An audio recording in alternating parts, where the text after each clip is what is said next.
үлкен жаңағы шетелдегі кәсіби деңгейдегі музыканттардың қатарында ойнау ол ұстаздың арқасы.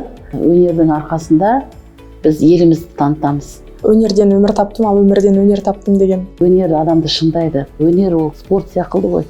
Ол күнделікті 7-8 сағаттан айналу керек. Сол кезде ғана нәтиже шығады. Еңбек етсең бәрі болады. Санаспау керек. Уақытпен де санаспау керек. Өмірдің өзі үлкен ұстаз ғой.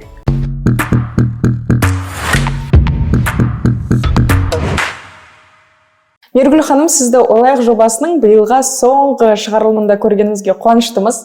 Ойлайық жобасы бізде осы жетісу өңірінің болсын, Қазақстанның болсын, балалар тәрбиесіндегі кетіп жатқан олқылықтарға бір тәжірибе жүзінде өздеріңіз қолданып жатқан тәжірибелеріңізбен бөлісу, не болмаса өздеріңізде кездескен қызықты оқиғаларыңыз, өздеріңіздің жұмыстарыңызда қолданып жатқан методикалар, және де ұстаздық жолына қалай келдіңіздер, сол жайында кішігірім әңгіме айтып, осы жерде жастардың болашағын бірге ойлайық деген мақсатта ашылған болатын.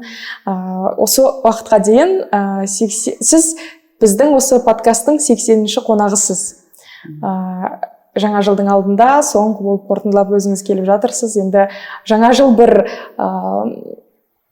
мерекелік кеш, шығарылымның өзі бір өнер адамдары көп жүретін кештердің бірі ғой. Сол бүгінгі шығарылымда сіздей бір ділдей өнер саласының колледжін басқарып отырған басшы ретінде сізді шақырып отырмыз. Қазір міндетін атқарушысыз, осы біздің музыкалық колледждің. Айтып өтсеңіз, өздеріңіздің колледждарыңыздың жұмысы жайында, қанша студент оқиды бүгінгі таңда, кімдерді шығарып жатсыздар, студенттеріңіз қазіргі таңда қайда жұмыс жасап жатыр? Жақсы, үлкен рахмет. Біріншіден осы бағдарламаның 80-ші болып түскен бұйырыпты. Өте қуаныштымын. Бағдарламаға шақырғандарыңызға алғысымды білдіремін. Әрине біздің колледждің биыл 45 жылдығы тойланады. 2024 жылы колледждің қаланғанына 45 жыл болады. Колледждің 79 жылдан бері Жетісу облысында бірден бір жалғыз өнер ордасы болып саналады. Біздің колледжімізде 212 студентіміз бар. Оның ішінде 109-ы қыз бала, 103-і ер баладан тұрады. Әрине, колледжде тек қана Қазақстанға ғана емес, біздің студенттер алыс жақын шетелдерде, Ресей, мысалы айтсақ болады, Германияда, Қырғызстанда, Анталияда, Америкада, тағы басқа көптеген шетел мемлекеттерде біздің студенттер байқауларда қатысып, лауреат атанып жүр. Ол біз үшін үлкен мәртебе, жетістік. Біздің ұстаздарымыздың еңбегінің арқасы. Тек қана одан кейін біздің балаларымыз облысымыздың деңгейіндегі мерекелік концерттерде ғана қатыспайды. Республикадағы Астанада өткен осы жақын арада шақырылып, сонда барып өнер көрсетіп келді біздің студенттер. Айтсақ, әрине өте көп жетістіктеріміз өте көп. Жылына 70-80 лауреаттар шығады біздің колледжімізден. Қазіргі еңбек нарығына бәсекеге қабілетті колледждердің бірі деп есептейміз, өйткені сұраныс өте көп. Біздің колледжді бітіріп жатқан студенттеріміз қазіргі таңда Алматы консерваториясына 100% оқуға түседі, және соны бітіріп келіп өзімізде қызмет етіп жатқан жас мамандарымыз өте көп. Және де студенттеріміз көптеген танымал Қазақ педагогикалық университетінде дәріс беретіндер бар. Астанадағы Шабыт университетінде дәріс беріп жүрген студенттеріміз көп, мақтаныштарымыз. Консерваторияның өзінде фортепиано бөлімінің бөлімнің басшысы болып істейтін студенттеріміз бар арасында. Және де докторантура бітіріп жатқан, ғылыми атақ дәрежелері бар студенттеріміз өте көп. Аузымызды толтырып, мақтанып айта аламыз қазіргі таңда. Осы бір Жетісу облысындағы өнер ордасы былай кәсіби деңгейдегі қазіргі біздегі Ильяс Жансүгіров атындағы өнер мәдениет үйіндегі концерттерге шақырылып отырады. Солардың мәдениет қызметкерлерімен кәсіби деңгейде орындай алады. Біз үшін ол үлкен мақтаныш. Бізді бітірген студенттер сол жақта да қазіргі Мұқан Төлебаев оркестріндегі көбі біздің студенттер отыр, орындаушы. Біздің өзі колледжіміздің миссиясы еліміздің жалпы өңіріміздегі мәдениет пен өнер саласында жүрген музыкалық білім саласындағы негізгі және құзыреттілігі бар, музыкалық білімі бар болашақ ұстаздар мен орындаушыларды, кадрларды дайындау біздің мақсатымыз. Сол мақсатымызға жетіп жатырмыз. Әрине біздегі білікті кадрлардың арқасында біздің ұстаздарымыз, доценттер бар арамызда, Қазақстанға еңбек сіңірген мәдениет қайраткерлері бар. Оның ішінде педагогика саласындағы Ыбырай Алтынсарин төсбелгі иегерлері, Қазақстанға еңбек сіңірген педагог ардагерлеріміз бар. Осы көптеген ұстаздарымыз біздің студенттерімізді алға ұстап, мақтаныштарымыз ғой, былайша айтқанда біздің мақтаныштарымызды аузымызды толтырып айта алатындай дәрежеге жеткізген ұстаздарымызға рахмет айтып өткім келіп тұр бүгінгі бағдарламаны пайдалана отырып. Одан кейін біздің колледжімізде қазіргі таңда кеңейіп жатырмыз. Өздеріңіз естулеріңізде болар. Қазір бізде струнный облысымыздың әкімі Есабаев Бейбіт Өкісбаев ағамыздың қолдауымен, білім басқармасының басшылығының қолдауымен қазіргі таңда хореография бөлімі ашылды. Оған қаржы бөлініп, материалдық жабдықтаумен студенттеріміз жаңа хореография залын ашылды. 12 студент мемлекеттік тапсырыс бойынша 12 студентті қабылдадық, грант иегерлері. Қазір таңда білім алуда, хореографияның кәсіби техникаларын меңгеріп жатыр. Біздің ұстазымыз Анар Шаймұратқызы ол жерде дәріс береді. Көп жылды еңбегі бар, талантты ұстаздардың бірі. Осыны біз мақтанышпен айта аламыз. Үлкен рахмет білім басқармасына. Парталар көп жылдан бері біздің колледжімізге материалдық базалық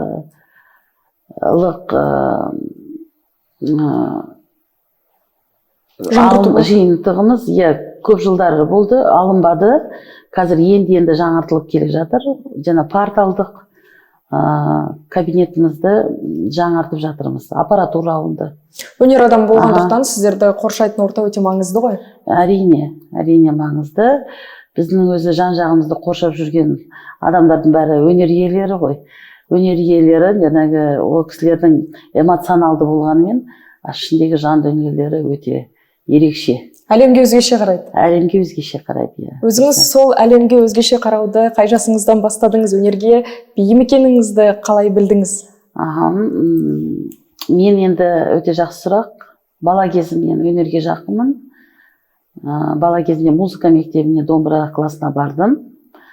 5 жыл домбыра класын бітіріп, Семейдегі Мұқан Төлебаев атындағы саз колледжінің домбыра тенор класына оқуға түстім. 9 сыныптан кейін домбыра класын бітіріп, университет бітіріп, одан кейін магистратураны аяқтап, қазіргі таңда педагогика ғылымдарының магистрі атақ дәрежем бар.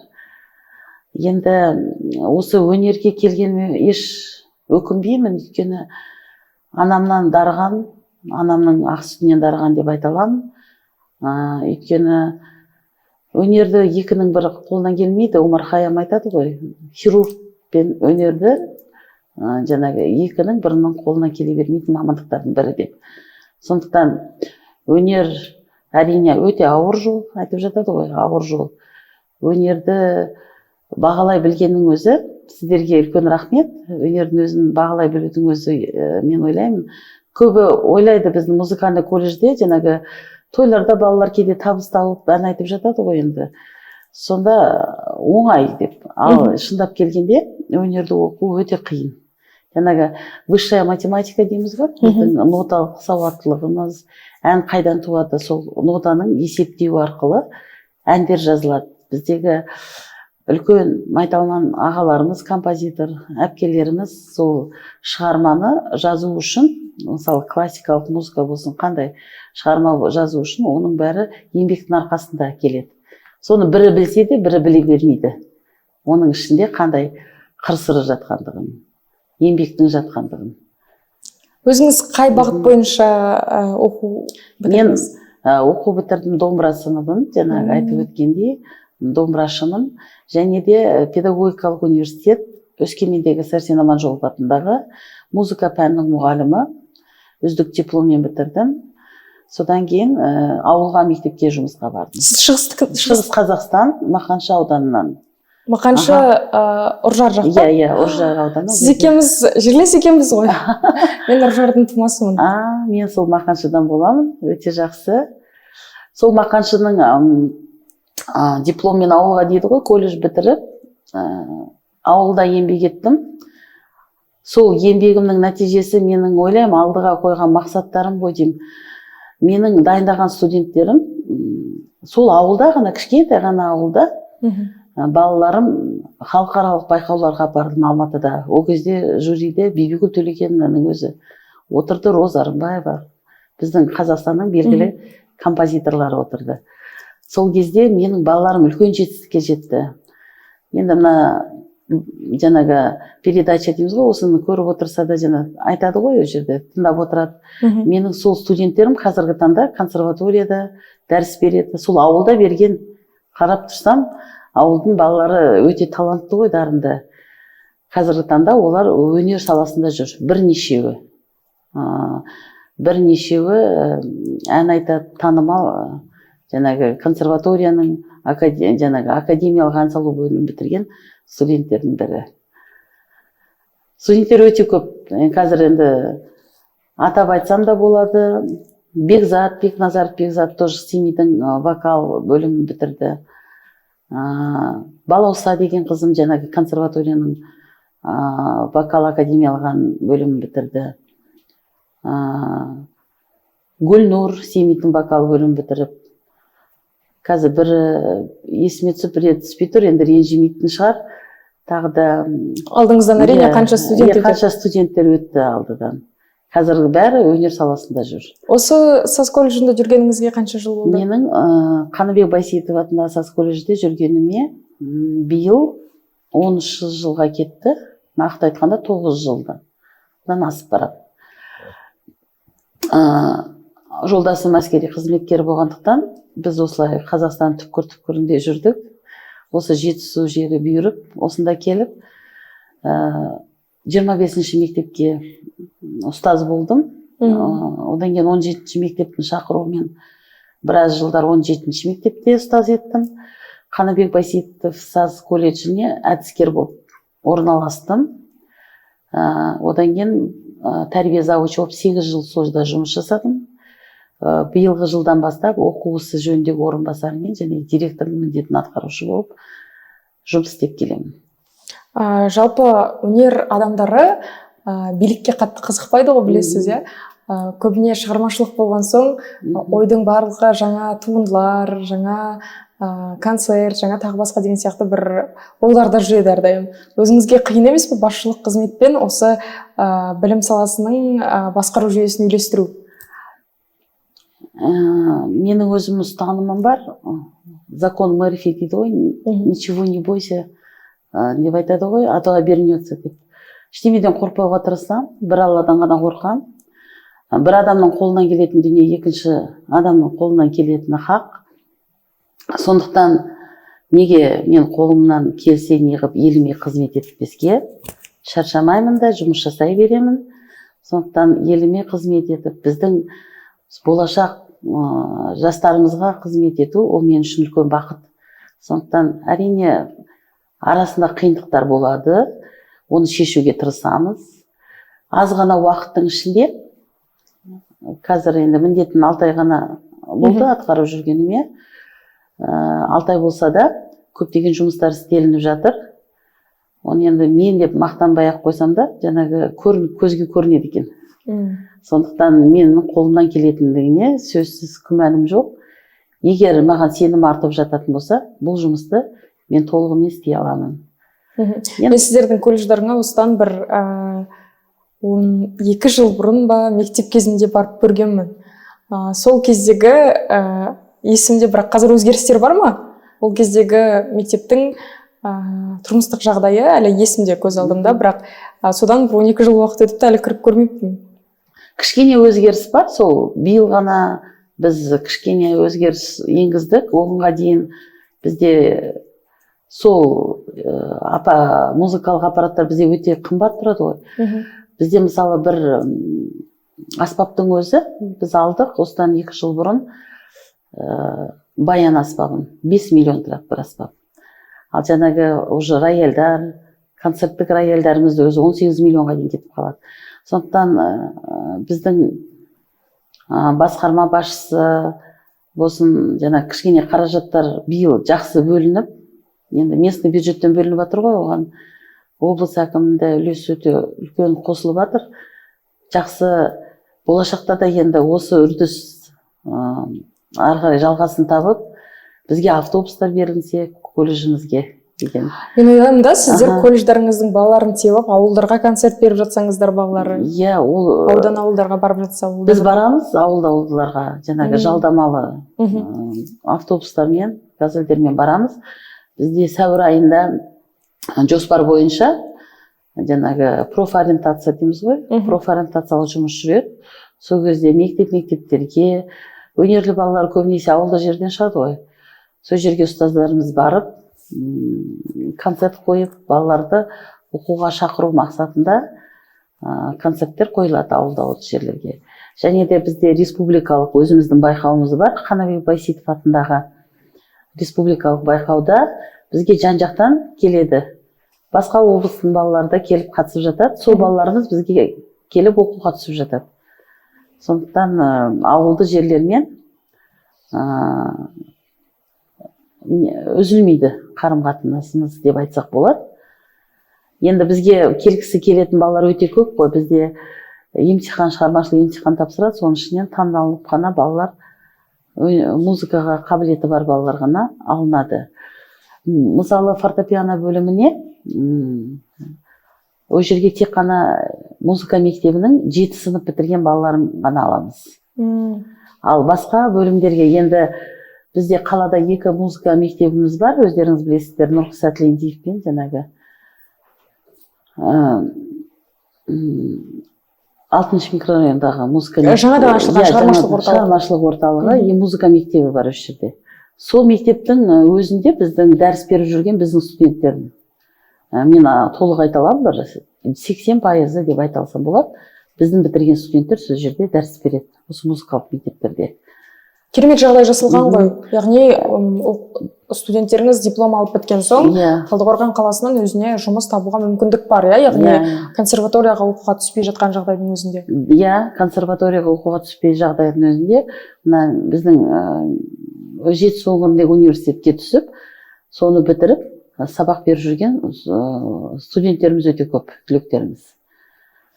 Сұраныс көп қой бізге. Мен ойлаймын, осы біздің сұранысты колледждің кадрлары шешіп жатыр деп, жаңағы мұғалімдер, яғни маманды жақсы дайындағаннан кейін жұмысқа қабылданады ғой. Қазір өзі жұмысқа қабылданудың өзін білесіздер, 57-ші бұйрықпен сәйкес алады. Сондықтан біздің студенттер 100% жұмысқа қамтылып жатыр. Өзіңіз мектеп кезінде қандай оқушы болдыңыз? Студент болмай жатып, қандай өнер байқауларына қатыстыңыз? Сахнаға ең бірінші шыққан кезіңіздегі әсеріңіз қандай болды? Мектеп кезінде өнерге өте жақын болдым. Мектепті жақсы оқыдым. Музыка мектебін 5 жыл оқыдым ғой. Концерттерге міндетті түрде қатысып жүрдім. Ән айтатын мектеп кезінен бастап. Кез келген шарада өзіңіз? Кез келген шарада жүрдім. Қоғамдық жұмыстарға міндетті түрде атсалыстым бала кезінен бастап. Ұстаздарыңыз сізді мысалы мен мектепте оқып жүрген кезде химия пәнінің мұғалімі болатын. Сол кісі бір жүрегімде ерекше орын алып қалған ұстаз. Ұстаздарымды бөліп жарғым да келмейді, бірақ соның ішінде ол кісінің жүріс тұрысы, өзін ұстауы, мына 4 интеллект бар ғой адамдағы: IQ, рухани, одан кейін физикалық және де эмоционалды интеллект. Ол кісіде 4 интеллекті өте жақсы дамыған болды. Еш уақытта оқушыға айғайлап сөйлемейтін, киім үлгісі, жүріс тұрысы, тіпті Қараталдан орталыққа дейін жаяу келетін күнделікті жұмысқа. Сонда былай қарап отырсақ, ол жаяу жүруі бір ақшасын жолына қимағаннан емес қой, денсаулығын сақтағаннан ғой. Біз көп жағдайда денсаулық деген нәрсені артқа қойып жатамыз. Сонда ол кісіден мен кәдімгідей үлгі алатынмын. Сіздің өзіңіздің бір ұстазыңыз бар ма жүрегіңізде ойып тұрып орнын алған? Иә, ұстазым бар. Гүлжанат Каримовна деген, қазір Семей қаласында домбырадан сынып береді. Әлі де сол әпкемнен қатты үлгі аламын. Ол кісінің өзі сөйлеген сөзі, жүрген жаңағы жүрісі, сіз айтпақшы, бала кезде кішкене еліктейтінбіз, бірақ соған дәп ұқсап өзімнің бір курстасым бар, Камшат Самсирова Камшат деген. Қазір таңда Өскемен қаласында колледжде дәріс береді, сабақ.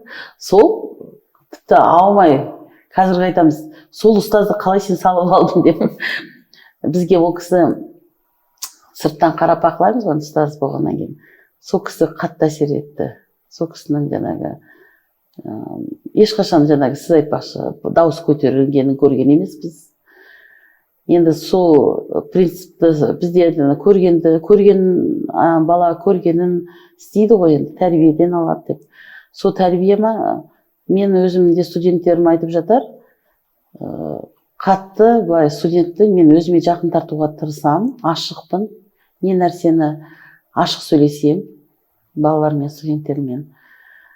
Сондықтан сол қағида дұрыс деп есептеймін. Жаңағы Гүлжанат апайымыздан дарыған болу керек. Жалпы ең бірінші өзіңіз осы колледжден бастадыңыз ба, әлде мектептен бастадыңыз ба сабақ беруді? Сабақ беруді мектептен бастадым, жалпы орта мектебінен. Оқушылармен ең бірінші кездескен кездегі әсеріңіз қандай болды? Мен сұрақ қоярдың алдында ойланып отырмын, қазір мен оқушы деп айтсам, апай оқушыны түсіне ме екен, ол кісі студенттерге ғана сабақ берді ма деп ойлап отырмын ғой. Оқушылармен кездескендегі бірінші өзіңіздің сезіміңіз қандай болды? Мысалы, көп жағдайда жас маман болып келгенде түрлі қорқыныштар болып жатады, иә? Оқушыда психолог қой. Ол кіре берген ұстаздың киімінен бастап сөйлеген сөзіне дейін зерттеп алады. Иә, мен енді колледж бітіргеннен кейін жаңа бірінші музыка мектебінде 1 жыл сабақ бердім, музыка мектебінде. Ол кезде индивидуальный сабақ береміз. Ең алғашқы сабақтарым әлі есімде. Индира деген қызым болды. Сабақ бердім, өте бір махаббатпен қабылдады сол Индира. Домбыраны жақсы меңгеріп алды. Сол Индира әпкесімен келді. Қазіргі таңда сол Индира музыкант болып кетті. Жемпиді оқуды ары қарай. Соны мен ойлаймын, бастамам жаман емес. Одан кейін ауылды жерге Благодарный ауылына бардым. Благодарный орта мектебі деген. Ол кезде біздің директор Құдыш, Омеров Құдыш деген директорымыз болды. Менің тәлімгер қылып маған Ырысқат апайымды белгілеп берді. Сол кісі маған тәлімгер болып көп нәрсе үйретті. Енді жаңа келген ұстаз өзімнің ұстанымымды, жаңағы маған әдіс тәсілдерін сол кісінің арқасында көп үйрендім.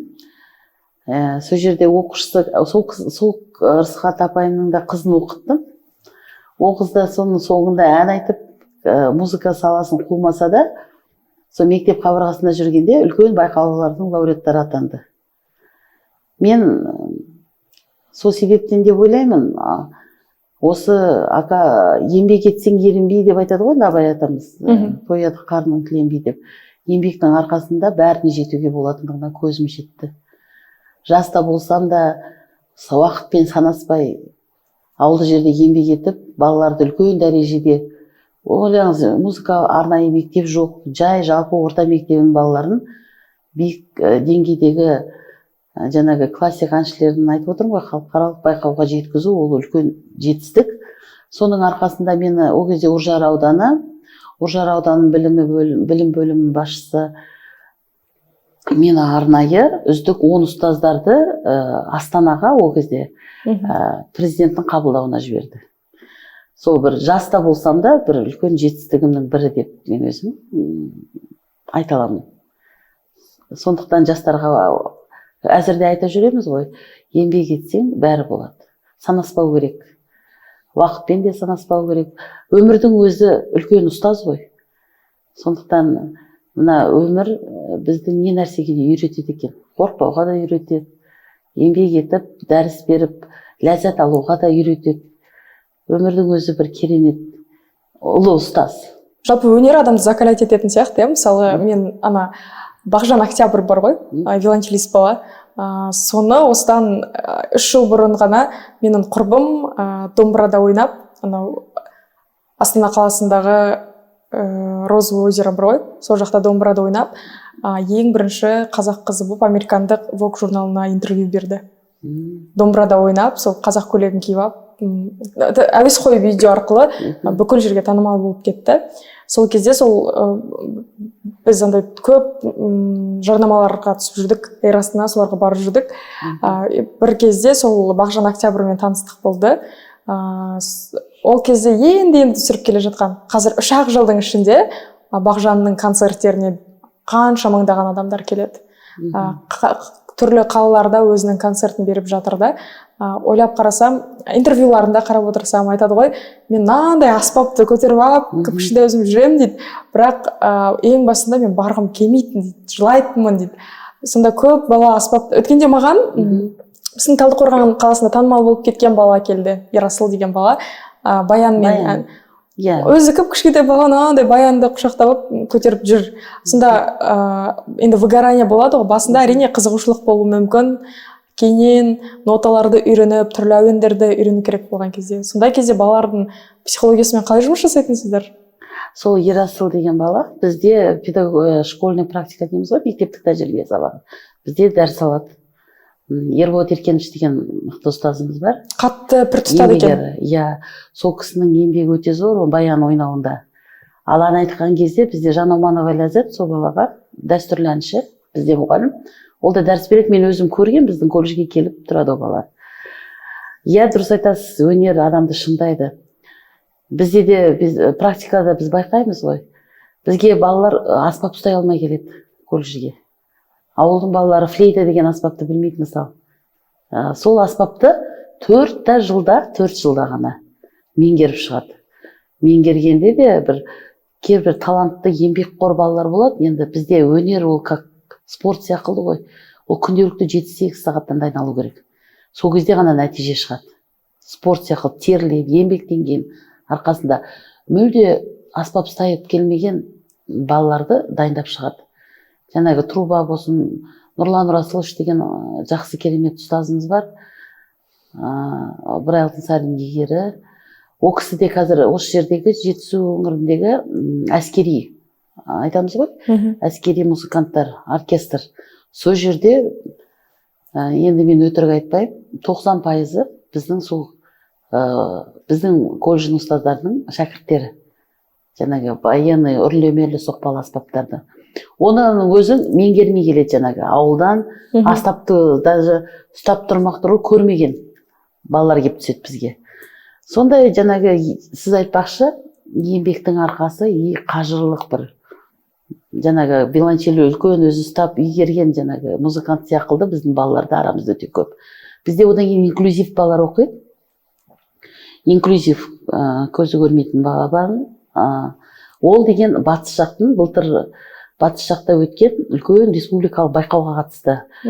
Ол жерде бізде қай байқау болмасын музыканттардың, оны бірі білсе, бірі білмей жатады, бәленбай шығарма өлер жаттап барады ғой. Соның жеребьевка арқылы алған кезде қандай шығарма түседі, соны орындау керек. Бір қиыншылығы. Ол дайындап білмейді қай шығарма қатты түседі. Сол батыс өңірінде өткен республикалық байқаудың бас жүлдегері атанып, 1 миллионды қанжығасына салып келді сол баламыз. Үлкен жетістік. Сол баланы биыл мына қазақ концерті дейміз ғой, Астана қаласындағы. Сол баланы шақырды, үлкен концертке барып, өнерін көрсетіп келді. Сондай еңбекқор балаларымыз өте көп. біздің студентте сол Ерболат Еркеновичтің шәкірті Сағадиев деген баламыз Рашид былтыр Казаньға барды, көптеген халықаралық байқау, Славянда өткен байқаулардың лауреаты атанып келді. Қазіргі таңда ол консерваторияға оқып жатыр, биыл 1-ші курс оқушысы, студенті. Үлкен жетістігіміз, біздің мақтанышымыз, ол Ерболат Еркеновичтің еңбегі әрине. Сол сияқты Рахимханова Гүлзипа Құбатайна деген ұстазымыз бар. Ол кісінің шәкірті елбасының президент қорының стипендианты, көптеген жаңағы айтып өттім ғой, Анталияда, Америкада өткен танымал орындаушылар байқаулардың, ол жаңағы фортепиано аспабы өте қиын. Оны бізге 7 жыл оқып келіп, меңгеріп, бізден ары қарай дәріс алып, оны тереңдетіп, үлкен жаңағы шетелдегі кәсіби деңгейдегі музыканттардың қатарында ойнау, ол ұстаздың арқасы. Сол Гүлзипа Құбатаевнаның еңбегі өте ерекше. Меруерт Файзуллаевна деген тағы біздің ұстаздарымыз көп. Ол кісінің шәкірттері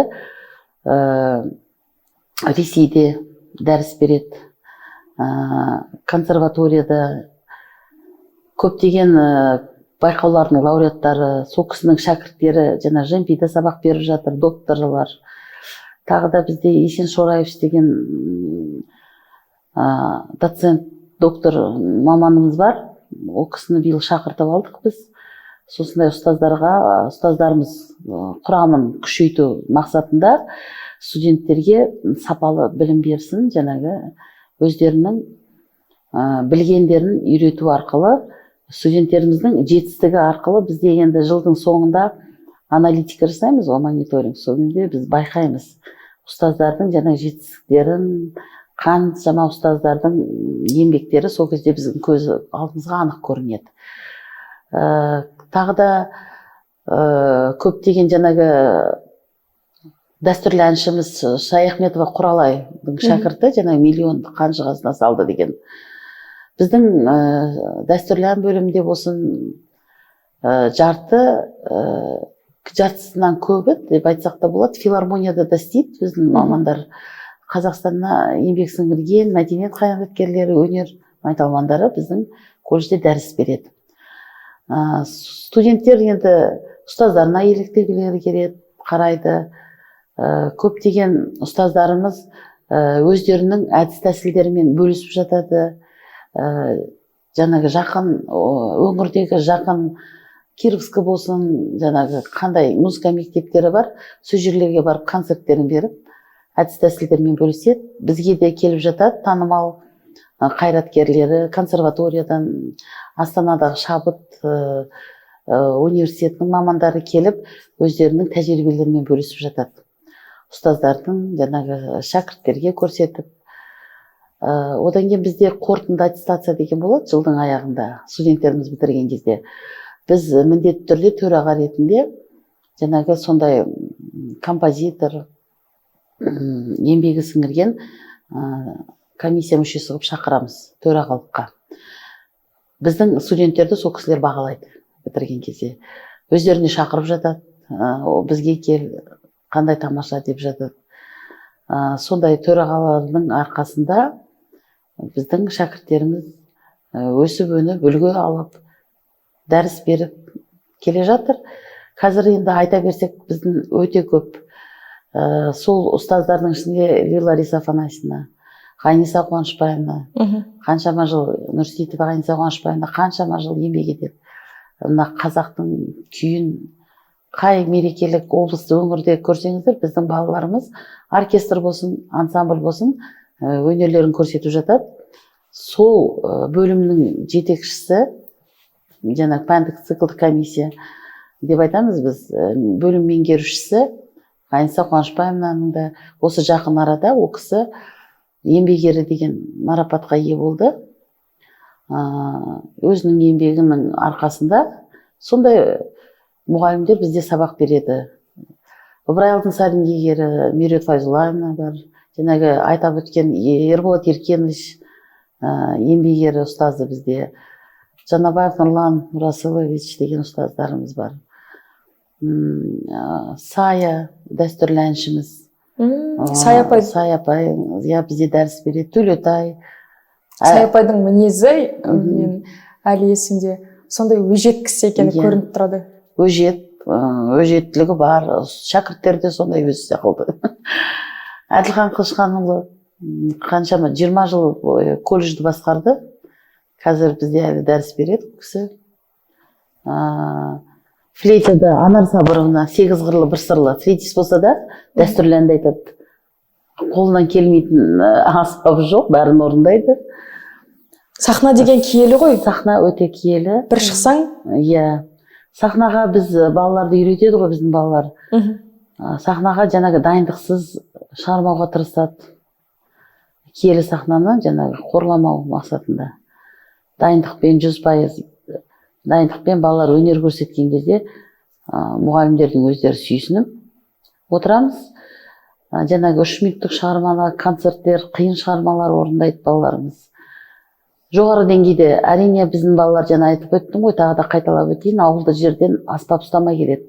Ал өздеріңіз білесіздер, Алматы қаласында Жұбанов, Байсейітов балалар мектебі бар. Олар 1-ші класстан береді. Жаңағы 1-ші класстан бастап ойнаған баламен, жаңағы біздің баланың дәрежесі әрине тең келмейді, бірақ соның қалыспаймыз содан. Асып өтпесек те кемеміз студенттеріміз. Озып шығатында бірнеше студенттеріміз де бар. Еңбекқор студенттердің арқасында. Бізде мысалы басқа айтады ғой, кәсіптік білім беру орнында бізде рабочий специалисттер бар, басқа көрші колледждеріміз, политех болсын, ар жағындағы 19-ші колледждің студенттерінен біздің завет болсын, балаларымыз ерекше. Басқандай бәрібірде. Өйткені біздің сабақ кестеміз де өзгеше. Олар мысалы 3-4 дейін оқуы мүмкін пар-пармен, а бізде индивидуальный жүреді, жеке дара. Таңертеңнен бастап кешке дейін сабақ, оның үстінде дайындықтары бар, мүлдем уақыттары жоқ, қоғамдық жұмыстары бар арасында. Жаңағы жастар саясаты келеді, хат келеді, шығармашылықтан келіп облыстық неге көмектесіп жеріндер, өнерлеріңді көрсетіңдер деп мәдени саласының қызметкерлері хат жібереді. Сонымен балаларымыз жан-жақта өнер көрсетуде. Жаңағы 4 жыл деген былай қарасаң аз уақыттың ішінде көп дүние алып шығады. Және сіздерде бір отбасы сияқты, балалар? Мен айттым ғой, 10 жыл бұрын сіздерге барғаным, сонда байқағаным, жоғары курстың студенттері төменгі курстың студенттеріне бір ағалық әпкелік қамқор көрсетіп жүреді. Бір-бірімен бір отбасы сияқты. Бір бөлек атмосфера. Өйткені кейбір колледждарға барсаң, 3-ші курстың студенті 1-ші курстың студентін танымайды ғой. Иә, дұрыс айтасыз. Бізде сол бізде біз аз шағын болған 212 баламыз ғой енді. Бәрі бір-бірімен бір үйдің баласы сияқты. Жақсы кездесулер көп өткіземіз. Жаңағы әртүрлі бас имандармен, жаңағы ювенал полиция қызметкерлерімен тәрбие жұмысы да өзі жоспар бойынша қойылған. Енді бұзық балалар жоқ. Тентек балалар арамызда табылады әрине.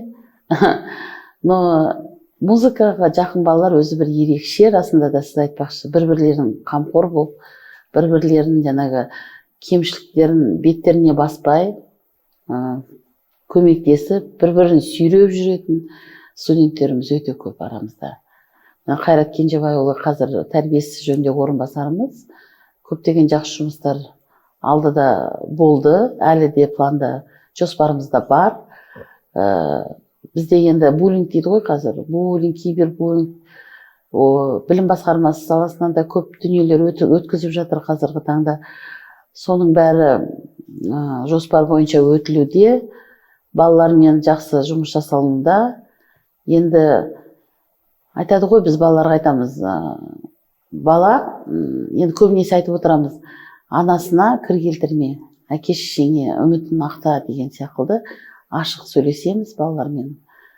Балаларымыз өте жақсы, тәуба, шығармашыл, арасында шыдай алмай оқудан шығып жатқан балалар да табылады. Өйткені өнер өте қиын. Оған төзе білу керек, шыдамдылық керек, еңбек керек. Сондықтан біздің колледжге осындай балалар көп ағып келіп жатса, біз қуанамыз. Тағы да айтатын дүние көп әрине. Колледж президентіміз мысалы тура өз үйіндей тура жүрегін беріп қызмет етеді. Колледж президентіміз бар. Кеше ғана бізде жаңа жыл өтті, үлкен жақсы жоғары деңгейде өтті. Біздің колледждің сайтымыз бар, өзіміздің инстаграмымыз, қарап көрсеңіздер болады. Сондай бір тамаша көңіл күй сыйлады балалар. Айгүл Иманбаеваның бір сөзі қатты ұнап қалған, өзіме түртіп алғам. Мен өнерден өмір таптым, ал өмірден өнер таптым деген. Өнер өзіңізге не берді? Өнер адамгершілік, адамды қалай сыйлау керек екенін үйретеді.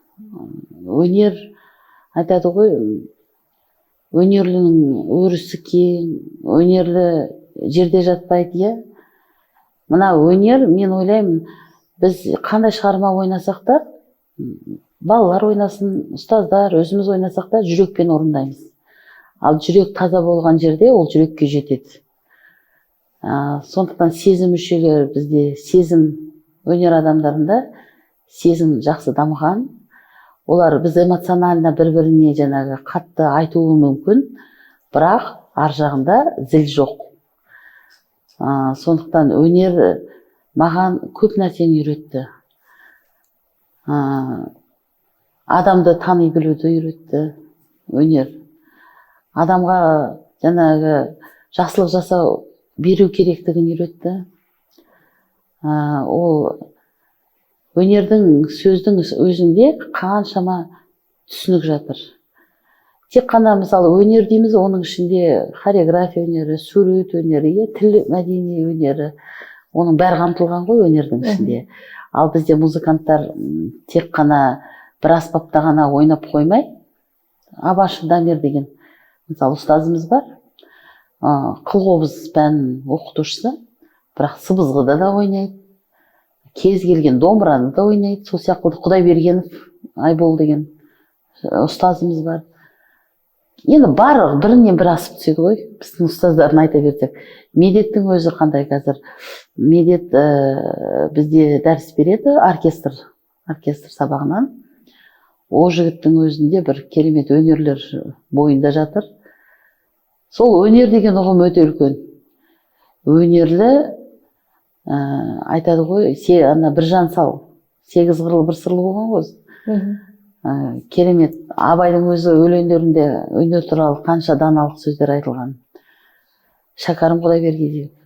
Сондықтан өнерлі адам өлмейді.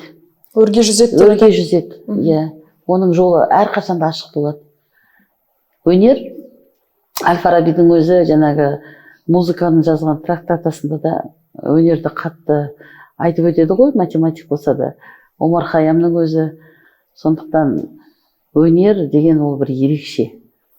Оны бір сөзбен айтып жеткізу өте қиын. Біз ана музыкамен тыңдаған кезде денеміздің бәрі қозғалып әсер аламыз. Жүрекпен тыңдаймыз. Музыка негізі. Мысалы Димаш ән айтқан кезде барлық адам сүйсіне тыңдайды. Димаштың өзі қандай профессионал әнші, бүкіл Қазақстанға танымал етіп, Қазақстанды танымал етіп жүрген. Бірақ ол кісінің стержені өте қатты мықты болды, мысалы қараңызшы. Ол кісінің диапазоны. Қанша отказ алса да, ол кісіге сенбеген адамдар қаншама болса да, ол бүкіл әлемді мойындатты. Дұрыс айтасыз. Оған өзіміздің енді қазір көріп біліп жүргендер көп қой. Қазақстанда да нақты көтере ондай атағы шыққан жоқ қой. Дүние жүзінде жүріп, Қазақстанды таныта жүріп, өзін біздің қазақ домбыра ойнап шықты, білесіз, Нью-Йорк қаласында. Вот өнердің өзі қандай, біздің Қазақстанның атын шығаратын еліміздің, иә. Сол сияқты өнер ешқашан, жаңа өзіңіз айтпақшы, өлмейді, өрге жүзе береді. Өнердің арқасында біз елімізді танытамыз. Біздің Жетісу облысымыздың өзінде өнерлі өте көп. Өнерлі балаларымыз да көп. Жай ғана басшыларымыздың өзі өнерлі. шетімен. Мен енді айта аламын, көптеген Жетісуда ауыз толтырып айтатын өнерпаздарымыз өте көп. Сондықтан сол өнеріміз өрлей берсін, балаларымыз өнерлі болсын. Мен өзім 2 қызым бар, музыка мектебіне бердім, Нұрғиса Тілендиев мектебінде 4-ші сынып оқиды, Жанар Каримовна. Жаңа сіз айттыңыз ғой, оған басында фортепиано өте қиын ғой, 10 саусақпен ойнау, оны шыдамдылық қажет деп жатырмыз. Соны 2-ші класс оқығанда мен оқымайым деді. Сосын жоқ, кейбір ата-аналар бар, балаларын ой оқымайым деді, болды, оқытпай-ақ қояйық деген. Ол сол дұрыс емес, кішкене ауыртпашылықты, жаңа ауырдың үстімен дейді ғой, жеңілдің астымен жүрмей, баланы егер таланты болса, ары қарай кішкене демеп жіберу керек. Қызыма жоқ, мен саған енді мына аспапты қанша миллион қалып бердім үйдегі аспапты. Сол аспапты енді ақшасы дая кетеді ғой, көрсенші хотя бы. Енді қазір өзім айтады, мама рахмет. Қазір тыныштық жоқ шығар үйде. Тыныштық жоқ, мен керемет ұнатамын ойнағанды деп. Сол сияқты өнерге баланы негізі 13 жасқа толмай берген тиімді. Баланы 13 жасқа толмай аспапты ойнаса, оның моториктері дамиды. Сіздерде бір саксофонист бала ойнайды? Бағдат. Тұяқбаев Бағдат деген. Тұяқбаев па, білмеймін. Әйтеуір мен көрші балам бар, сіздерде оқиды. Ана бала ойнаған кезде бізге 5-ші этажға естіліп тұрады дауысы, әрдайым жаттығады ғой. Бізде жатақханамызда, биыл бізде жатақхана ашылды ғой. Үлкен жаңалық. Жаңағы местный бюджет дейміз ғой. Тағы да біздің әкімнің қолдауымен, басқарма басшысымен, қолдауларымен үлкен 100 орындық жатақхана ашылды. Оның ішінде балалардың дайындалатын бөлімдері бөлек. Қазір бір жақсысы сол болды. Керемет балаларды қуантады. Бізде колледжде 45 жыл болса, жатақханамыз болмаған. 95-ші жылдарға дейін бір жатақхана сияқты болған дейді, бірақ нақты мынандай стандарттарға сай жатақханамыз берілді бізге. Үлкен қуаныш. 2023 жылдың ең қуанышты. Ең қуанышты кезеңі деп айтсақ болады, тарихта қалатын кезеңі. Ол біз үшін, ұстаздар үшін де, балаларымыз үшін де, студенттеріміз үшін де үлкен. Сіздер көрсеңіздер, оны Қазақстан телевизиясы келіп түсіріп кетті алдында. Жаңағы есіктері қандай, ішіндегі заттары қандай деп. Келесі жылы бұйыртса сіздің жатақханаңызға қонаққа келеміз міндетті түрде. Келіңіздер, шақырамыз, келіңіз. Сондай жатақханамыз бар. Жаңағы бүгінгі эфирді пайдалана отырып, мен үлкен алғысымды білдірем. Сол жатақхананы Бауыр құрылыс фирмасы салып берді.